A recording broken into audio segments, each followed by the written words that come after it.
saw your text and I just told Sean she had to go upstairs. Okay, nice. Saying about 1 o'clock. All right, bet. Todd did this.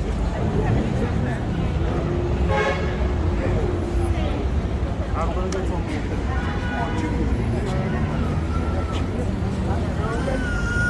That's what I know. Hi, ma'am. We have a wonderful charter school. Oh, I got one. We spoke a couple of times, Did we? maybe about 2 months ago. It's one school. It's a network in country charter school. It's run by 4 black women. Yeah. Yeah. So, That's why I was so intrigued. yeah. One of them pregnant. Oh, yes. Nice to meet you. How are you? Good. How are you? I'm good. I'm excited for coming.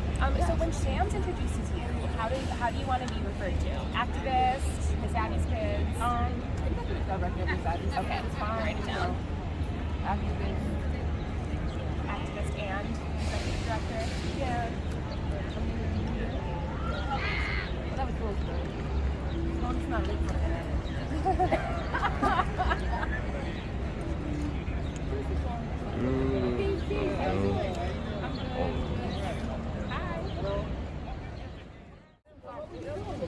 They had riders along. It's basically calling for improved bus lanes. Oh, yeah. The bus congestion. Oh, yeah, that's awesome. Definitely, I've been a supporter of their work over the years. As a matter of fact, some of the Riders Alliance members, some before last, really had out here, stacking up along the buses, giving it extra countries, like $125 and stuff like that. And like occupy this space.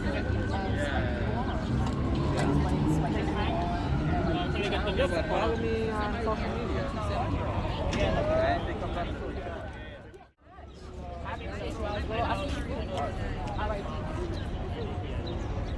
Oh, that was great. So perfect. Thank you so much. Yeah, no doubt. I reached out to the people that represent this area are actually, a part of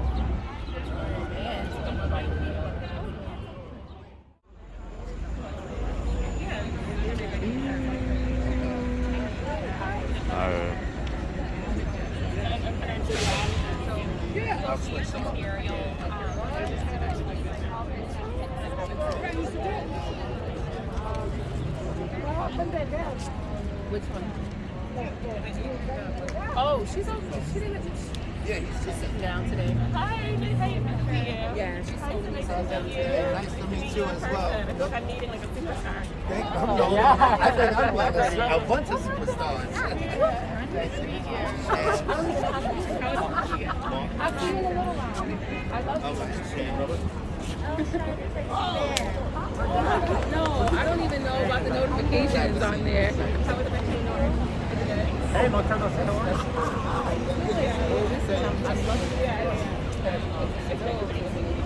I've been wanting to do it my whole life. You've been doing a lot. This is the section 8 goal. I experienced something different. The fear of sickness and death that engulfed the men of the congregate shelters was gone. We began to stabilize. I brought services on site from Project Renewal's Recovery Center and from Open Hearts Initiative. We changed the culture of things and created a model where services on site, truly on site, were transformative for me and my fellow residents. It wasn't long before we started thinking maybe we could finally go get a good, stable job and be ready to obtain a stable place to live. Today it pains me to hear the mayor speak of how unhoused New Yorkers, no ventilation systems, 30 to 50 to a room, sometimes more. It's against CDC guidelines and against doctors' advice. This is a racial justice crisis on top of a public health crisis. And these lawmakers, healthcare workers, and fellow activists are standing with me to make the following demands. Mayor de Blasio, stop the transfer. 9 people are already in isolation after being exposed to COVID in congregate shelters. Don't let that number grow. Stop the transfers now. FEMA, continue funding hotel shelters so that we can keep my homeless brothers and sisters safe. And Governor Cuomo, he's still the governor, right? Yeah, at the moment. He's still, okay, I don't know. Oh, that's okay. Signed the state FHEPS bill. We won a big victory last week when the mayor implemented Intro 146 immediately. Now homeless New Yorkers with city FHEPS vouchers will be able to use those vouchers to get their own apartment. We've gone from less than 600 available units to over 70,000 units. That's a major achievement. Governor Cuomo, now you can open up a pathway to housing for even more of us. This is not a crisis just for New York City. Homelessness and housing insecurity is a crisis in America. You want to stop gun violence, then get people housed and improve the economic conditions in our community. The world is watching. Let's lead the way to housing for all.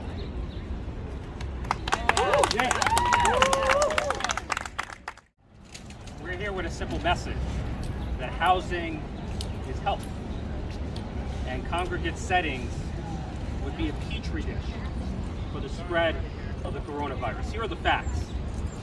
There could be as many as 30 to 50 people in a single space in a congregate setting, with their beds only 3 feet apart. And an estimated 20 to 30%, only 20 to 30% of the homeless population is vaccinated. Public health means more spacing, more vaccinating, more masking. And instead of prioritizing public health for the homeless, the city of New York is creating a dangerous and deadly perfect storm of overcrowding and under-vaccination within our shelter system.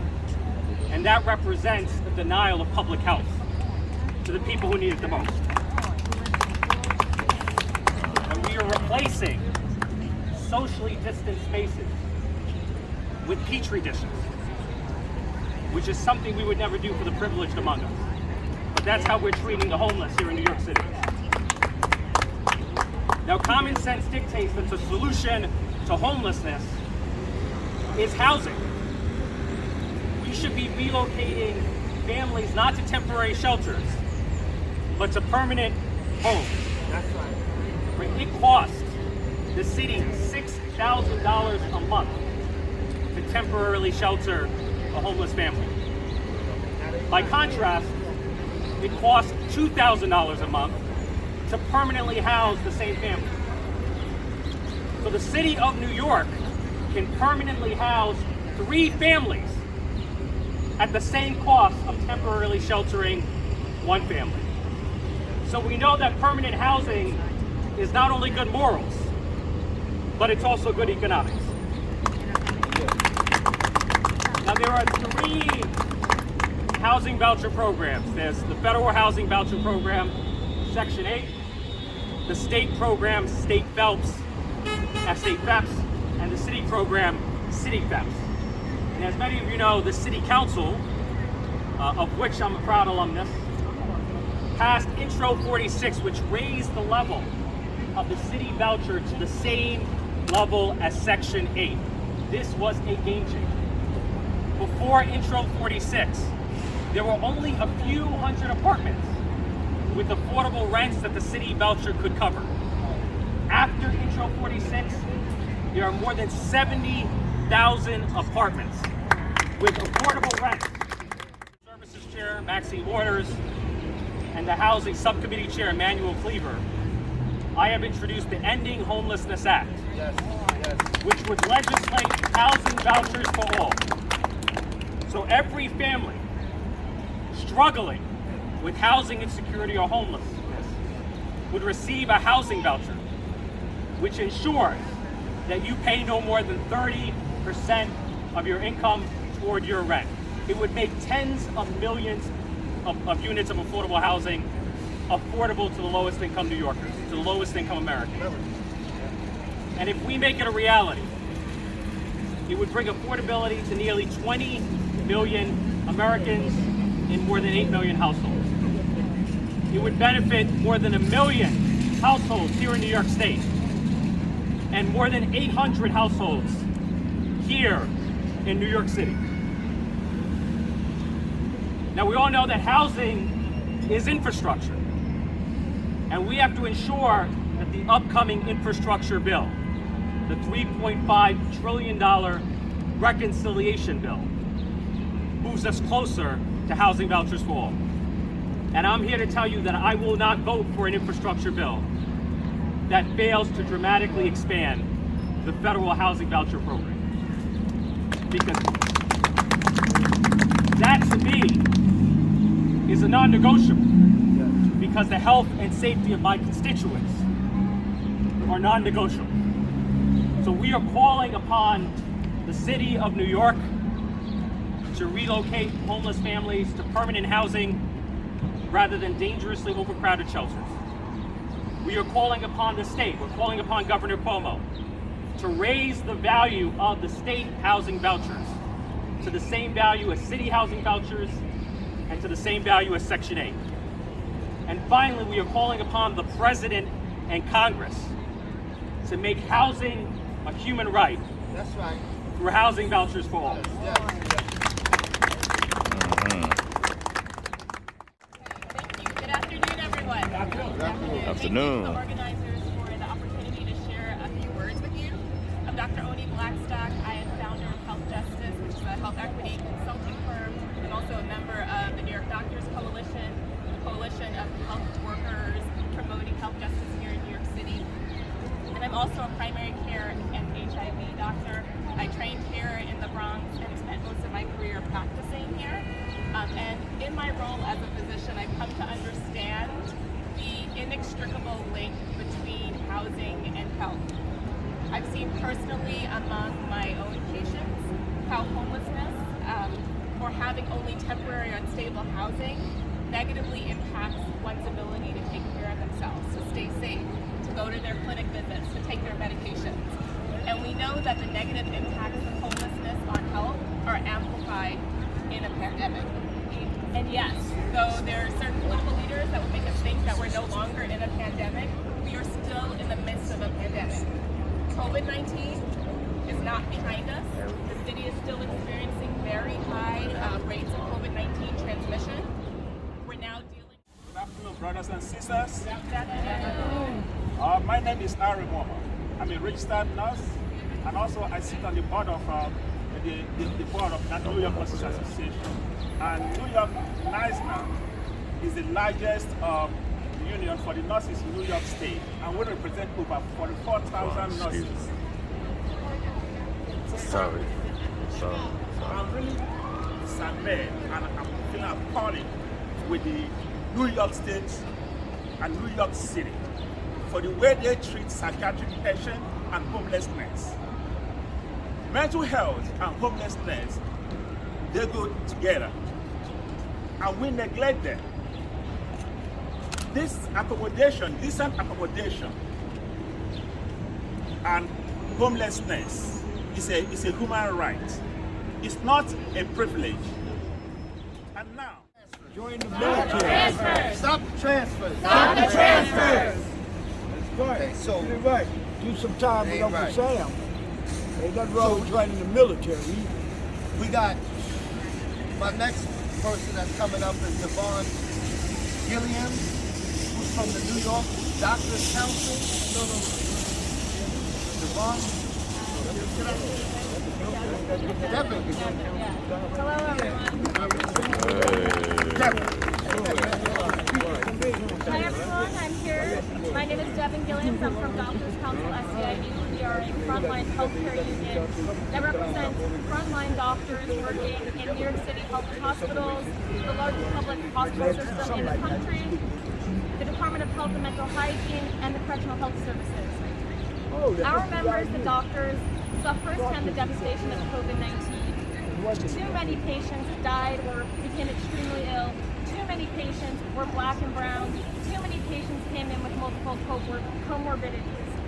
The pandemic is not over, not by a long shot. This is a public health crisis. And so I would hope that the mayor really listens, if not to me, at least to the people who notice this, the dangers of this Delta variant well. And so next, I have another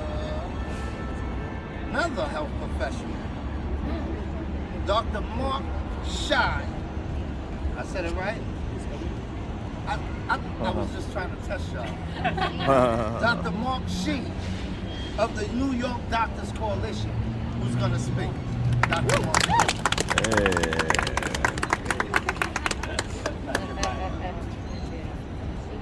Good afternoon, everybody. Thank you all for coming. My name is Mark Shee. I'm a doctor with the New York Doctors Coalition, and I work and I live here in the Bronx.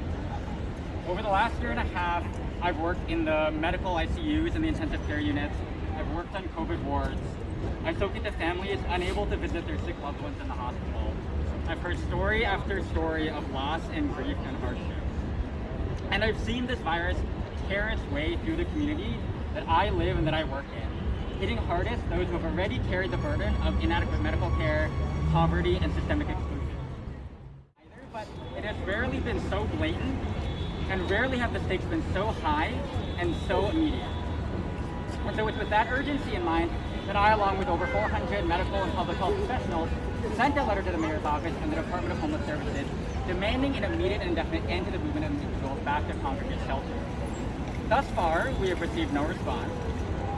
And so again, today we demand that the city put an immediate end to the transfer of individuals from hotels to congregate shelters.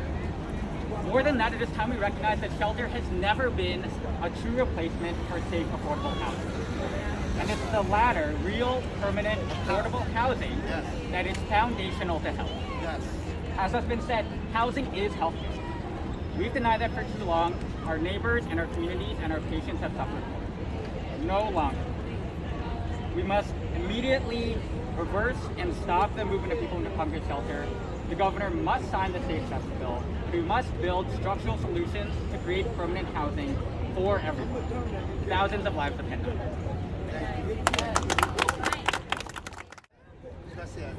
Just when you said housing and healthcare, that hit me hard.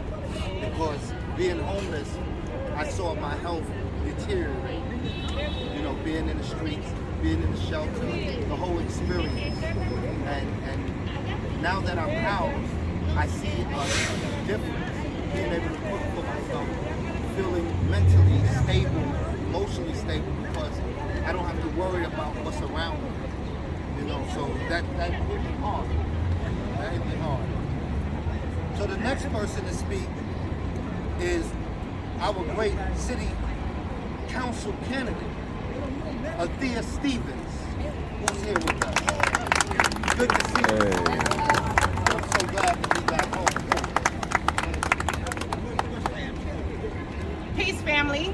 Hey, peace. I always use my words as power, which is why I always thought of the peace family, because that's what we are. We are family. And if we are family, we have to make sure that we're always speaking up for the most vulnerable, because that is what's most important. I ran on a platform as housing as a human right, because it is a right to feel safe and free of eviction in your homes. And so as we stand here and we're lifting our voices in order to make sure that we are not ignoring people who have mental health issues and who are homeless and who are the most vulnerable population in our society, I want us to also think about as we are transitioning to back to school. No one's talking about how this is going to affect young people. A district that I'm fighting to represent has the highest concentration of young people in shelters. We have to get out of this mindset that it's okay for people to be in shelters. That is not okay. That's not okay. I will never say that that's okay.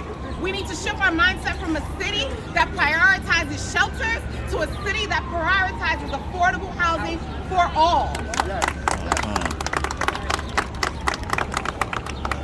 Intro 146 is a start and a step in the right direction, but it is not enough. That's right. And me, Althea Stevens, is guaranteeing that I will continue to fight for housing as a human right and make sure that all voices are heard and that we're uplifting our community and those who are in need. Thank you.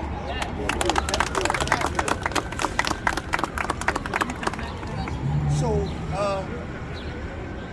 next I wanna bring one of my directly impacted brothers up, who is going through his own experiences in real time. Louis Morero. How you say it? Morero. Morero. I got it right. I was gonna have it right anyway. You know, you keep giving up time. You need me to hold something? Let me hold that. Let me hold that. All right. How you doing? My name is Louis Morero. I find myself in the shelter as we speak, and it's hard. You know, it's hard because I was there almost 2 years before the pandemic hit, and when the pandemic hit, we went to the hotel, and it was a different experience because I felt more relaxed, more safe. I'm asthmatic. I got my 2 shots. And going back to the environment that I came from, I'm real paranoid. You know, I don't come out of my room. You know, anybody that lives there, you know, I always question. But nobody has changed. So everybody is always in their bed, which is good. But outside that room, anxiety is high. And it's because as we speak, we got 3 people that has the coronavirus in that building. And they just don't care about us. So I leave it as that, and I'm gonna start reading from there. I got 17 months extra. In 2 more months, it will be exactly 3 years. Why expect it so long? So they gave me interview. Put me for the interview to go see an apartment. It never happened. They never emailed me why and when. It's been 2 months. Why? No answer. Why? So if the paper says when you go in, you sign, you know, you go to rules and stuff like that, it says between a year to 18 months, why am I still here? Warehouse. That's what it is. They don't care. Then my counselor emails them, supervisor emails them, and they don't even know that. I mean, we need help, man. I mean, we cannot do it alone. We can't. Yes. You know, we can't. We got a lot of guys with health issues in these shelters. That's right. That they really need, you know, they got people, blind people. They got a blind person, been there almost 3 years, me. A blind person. They got 2 people in the wheelchair. That ain't right. The other day, the elevator broke. If it would have been a fire in that building, how is he going to get out? Bronx Water needs to fix it. The way they're running that shelter is unhuman. You know, like I said, I don't feel safe. And the same way I feel, others feel as well. You know, I hope that everybody that got here together, you know, bring the message, you know, because they're not listening to us. You know, they're not. You know, so, you know, I want to thank everybody for coming here and bringing the message, because that's the only way they're going to listen. You know, bringing the message. You know, and thank you for the support, because without your support, we'd be lost. Thank you. You're welcome.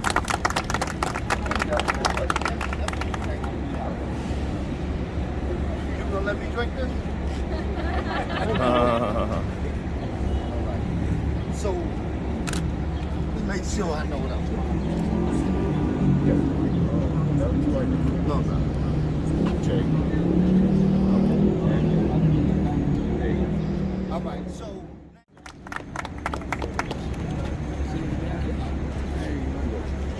To reiterate what all the health professionals crisis, and it's almost crazy, blasphemous, that we're reverting back to systems that we knew killed us. Putting homeless people in the congregate shelters is a death sentence. It's dangerous. We know, we literally know these facts, that it will spread this virus, and it will continue to hurt New Yorkers. So I'm so proud of my colleagues here, the activists, the health professionals. We should be listening to you first. That this is going to hurt more people if we continue in this manner. We have to push every level of government. I'm so grateful to the city, to the federal level, to myself representing the state, that we are trying to make these moves. Governor Cuomo needs to do his job and sign that bill. We need to push this federal bill to expand housing vouchers nationwide, because it is unconscionable that here in the United States we still have a crisis of homelessness. So let's make these moves happen. Let's talk to our colleagues. I definitely will. But enough is enough. We need to start being smart and acting in a manner that is protecting people and putting them first always. So thank you. Oswald, police. I know how to say it. Oswald. That was good. Thank you so much. Thank you so much. First, I want to start by thanking every one of you for organizing this and joining us. I'm Council Member Oswald Feliz. I'm a council member, but I'm also a tenant lawyer. A tenant lawyer that defended many people at risk of eviction. And as a tenant lawyer, I can say what we all know, which is our homeless populations are our most disadvantaged and our most vulnerable population in the city of New York. And we need to help them. When the pandemic started, we moved them to a hotel because we knew the dangers of keeping people in crowded places, including crowded shelters. We moved them to a hotel. And we're still in the middle of a pandemic, and our city is planning to move them back, even though we're in the middle of a pandemic, and even though we're faced with a new Delta variant, which spreads very quickly. That has to change, so I'm glad to join all of you to say loudly and clearly that our city must halt that plan to move everybody back into homeless shelters, which, as many of my colleagues mentioned, is going to be a death sentence, a plan which we know the results. People's lives are going to be put at risk, and unfortunately we're going to lose many lives if that plan goes forward. So we're here to say loudly and clearly that we must put that plan to a full stop, and at the same time, we must expand our rental assistance program, including city FHEPS, and including our federal Section 8, because what our most vulnerable people deserve is a safe and a stable home. That's right. So, muchísimas gracias a todos ustedes por estar con nosotros. In truth, she's a citywide activist, statewide. You know, she's all over the place. She's doing a lot of good work. And we're actually in her, can I say backyard or hood? We're in the hood. But also one of the times that I decided to really kind of step out and get back into the community doing good came from working alongside her. A sister just arrived on herself, and a group called Neighborhood Ventures, which is a community group. And by working with them, it sort of reinstilled in me my desire to come out and work amongst people. And this is prior to my becoming a homeless hero. So I'd like to bring on Shaniqua Charles. Peace to the family. Peace. I said peace to the family. Peace. My daughter is 11 years old and she doesn't have a grandmother. She's 11 years old, and for nearly 10 years of her life, she's experienced life without a grandmother, because the structural and intentional divestment from our community made sure that she did not live past the age of 57. It made sure that being a part of a marginalized community, she does not have an elder older than me. Let that play in your head for a moment. When we talk about making sure that our communities are safe, our young people get their lessons from the elders. Our young people get their lessons from grandma and great uncles and great aunties. And in this moment in New York City and New York State and across our country, we're sending a message that they don't matter. Because the people who take up the most space here when we are trying to defend are our elders, are people that look like us, are black and brown, untreated for mental illness, untreated for chemical addiction, not supported by a strong educational system, and we continuously tell our young people, you don't matter because we're not going to take care of your elders. My daughter's 11, and she doesn't have a grandmother. That's not right. And on most levels, we can look at these things from all of the professionals that are here in this moment saying it's not right because it's going to deter health. It's not right because we have opportunity to create legislation that will protect our people. So we can call this what it really is, and we can single out white supremacy, and we can single out, say what? We can talk about if this was in your backyard, your hedges would be trimmed.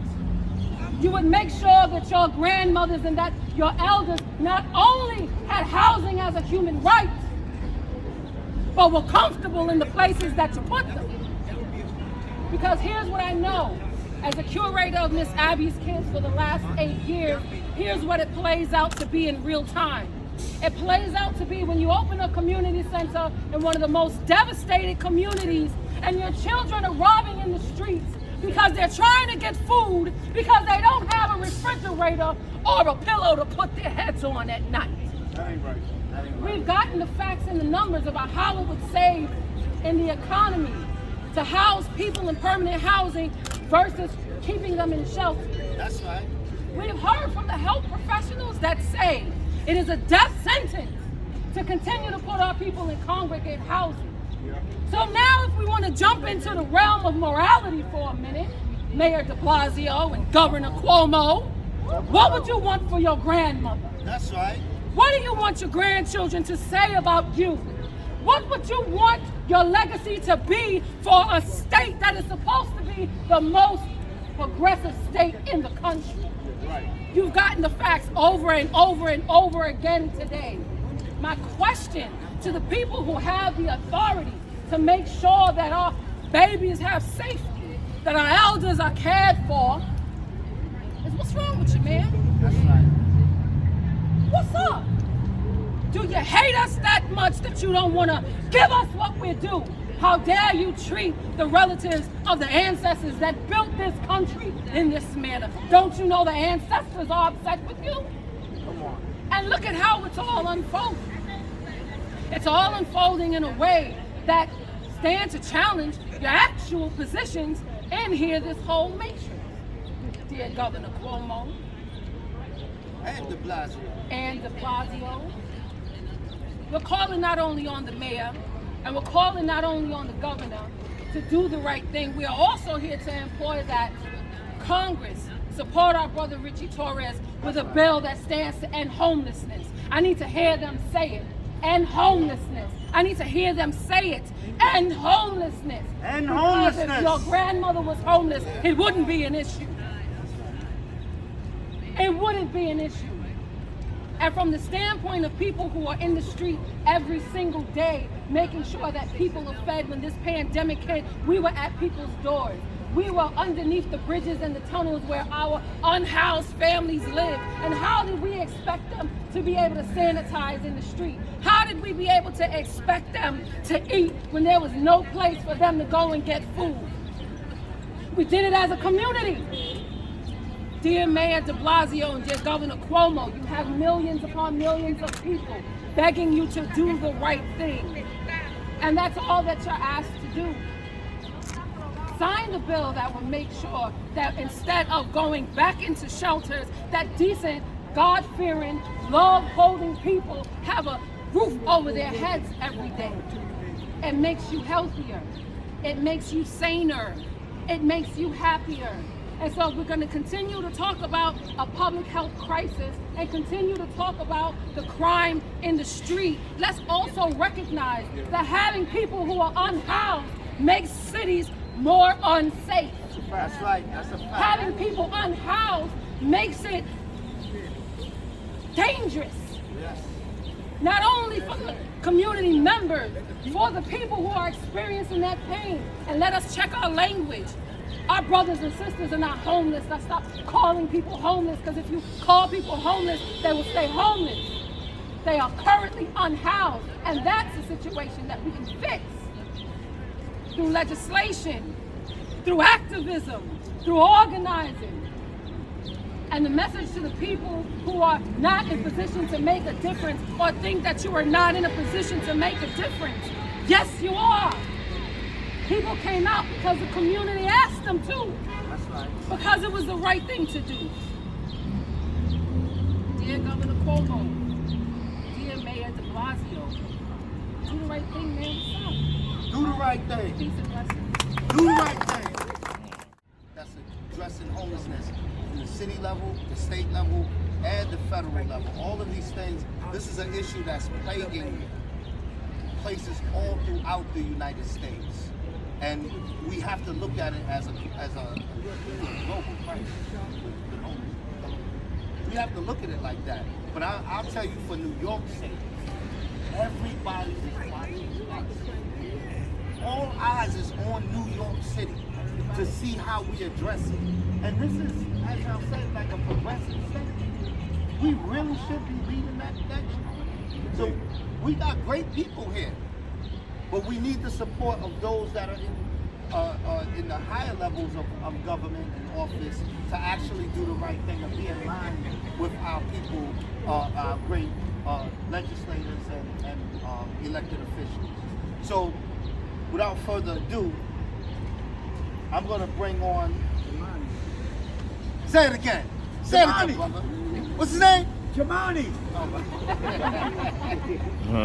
Look, y'all, I got a call the other day. I'm sorry, I got to say this. And someone said, yo, your boy JUMAANE outside doing the dance or something like that out in BK. So, you know, I mean, JUMAANE Williams is all over the place, and he's definitely representing for all of us. And, you know, I'm always privileged to have him join us. But he's definitely on the front lines with addressing these issues. And so, you know, JUMAANE can speak for himself. JUMAANE Williams, our public advocate.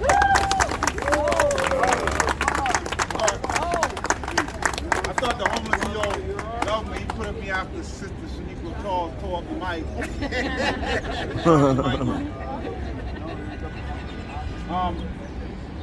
I thank you for inviting me, Shaniqua, and everyone who invited, and NYSNA, the Doctors Council. We got council members to be.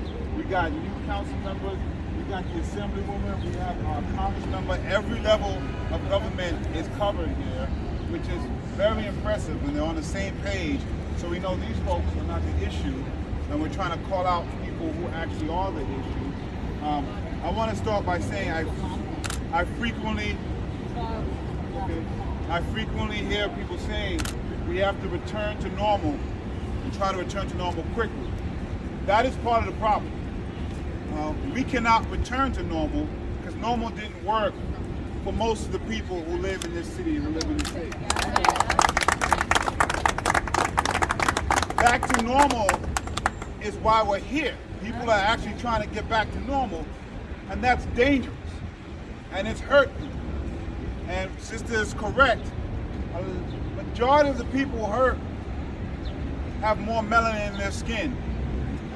Every time we talk about this issue, 90-something percent of people who are in the shelters are black and brown. That's right. Soon-to-be DA Bragg pointed out, 50% of the people who come out of Rikers Island go straight to a shelter. I say that because if we don't understand right now, after this year, the connection between things like health, access to housing, education, and their connection to public safety, we would have wasted an entire year and so much trauma. So many people died this past year. The one thing that we can do to honor them is not return to normal. That's right. the one thing that we can do. Because we failed them. And what's most frustrating to me is that everybody here has been fighting these issues before the pandemic. And if we had addressed these issues before the pandemic, we would not have lost so many lives. That's right. What's also frustrating me is during the pandemic, we saw the mayor and the governor make mistakes that we asked them not to make. That's right. Up until now, the governor says he made no mistakes. And right now, they're about to make the same mistakes again. That makes no sense at all. You have people from every persuasion telling you what you already know, especially as the Delta variant is rising, that putting people into congregate shelters is a death trap. Not that it was that safe to begin with. Or add on top of what's happening right now, it should be criminal. And that was never the answer to begin with. In our darkest time, we have an opportunity to shine the brightest. We have an opportunity through so much loss to put down structures of equity and justice that simply were never there. And that can be the legacy that a tarnished governor and a mayor who's about to be out can leave behind. Why not do that? We have the city and the state pointing at each other when it comes to FHEPS and city FHEPS. The mayor is sitting on a program now that has already passed. His commissioner is sitting on it, blaming that the state is going to do something. We don't know what the state is going to do. Who the hell knows what the governor's doing? There's no need to wait for this time. Waiting kills people. That's right. You knew that before the pandemic, you know it exponentially more during the pandemic. Congressmember TORRES has a bill in Congress and homelessness. We have a bill to add additional money to Section 8. What are we waiting for? By the way, these are Democrats. These ain't the Republicans. This ain't Trump. Everybody tells us the Democrats get in office, it's going to be different. Where's the difference? The same people are suffering. The same people are suffering. Please, I don't know how many times we have to be here to ask you to please pretend that these people are at least human beings. That's right. Stop pretending that chess pieces and checkers. As I said before, anybody who's ever moved understands the trauma associated with simply moving. Now add to that you are unhoused. And add to that people are ripping you from where you are every few months as if you have no life going on, as if you have no family, as if nobody cares about you. All of that is untrue. They have families, they have lives, people care about them. A lot of them are working. That's right. So let's bust this myth. There are people working for the city who aren't sheltered. That's right. How dare you continue to treat people like this? Get in front of a camera and pretend like that's not what you're doing. And the mayor particularly should be ashamed because he ran against the policies that he's doing right now. He's going against court cases. He's doing mayor, do the right thing. The governor needs to resign, but it's a whole nother conversation. I don't want to bring that up. Come on, do the clap.